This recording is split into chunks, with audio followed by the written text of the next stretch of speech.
What's up, everybody? Teeeker here. We're going to check out Batman from Batman Forever, a little retro card. Heading back to 1995 on the Teeeker Toy Time Machine.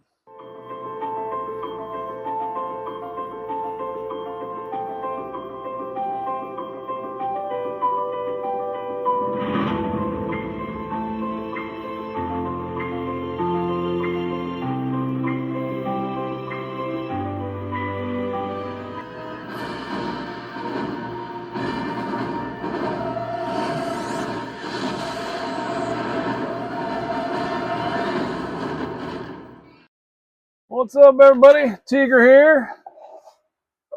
Taking a trip back to 1995 for a little Batman Forever.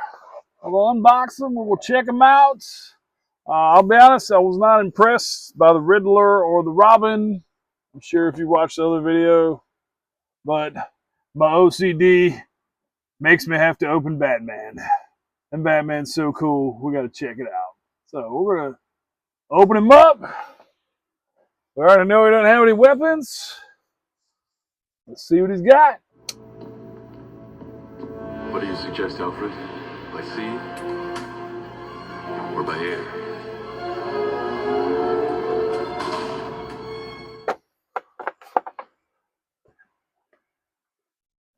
There.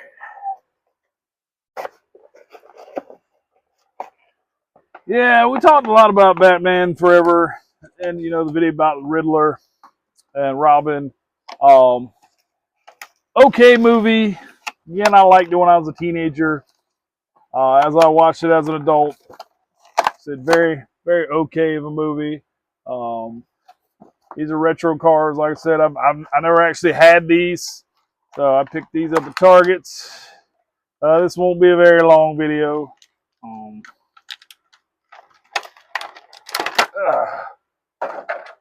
All right, so pretty standard. Batman at least stands up straight, so he doesn't have staggered feet like the Riddler. And I feel like the Riddler is honestly, they cast in a mold that was too big. The Riddler shouldn't be that much bigger and thicker than Batman in a suit. So I need to go back and do a little research. Like I said, the Riddler looks a little different than he did in the movie, but he's so much bigger.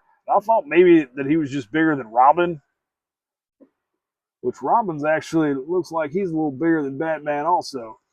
But the body types, the Riddler's just a thicker guy, and I'm wondering if that's maybe why, since they used the old mold of something else, maybe why he's got the bent knees. But he's much bigger than Batman. And Batman should be much bigger than pretty much all of these guys, except when he runs into Superman. Robin should definitely not be the same height as Batman. That's like part of the whole thing. And have a bigger head, even though he didn't have a mask. So, Kenner, DC, Warner Brothers, whoever was just being cheap, honestly. So, let's try to point out some good. Batman does have a cloth cape. Head moves very little. Arms and all are at least, where you can put them in a fighting stance. Does have an open hand. If you had a weapon, you could put it in there. Try our dagger from Lord of the Rings. See if that goes in his hand. All right, it goes in his hand, so we can put a dagger there. Check out Kylo Ren's lightsaber if we need to. Thank you, Kylo.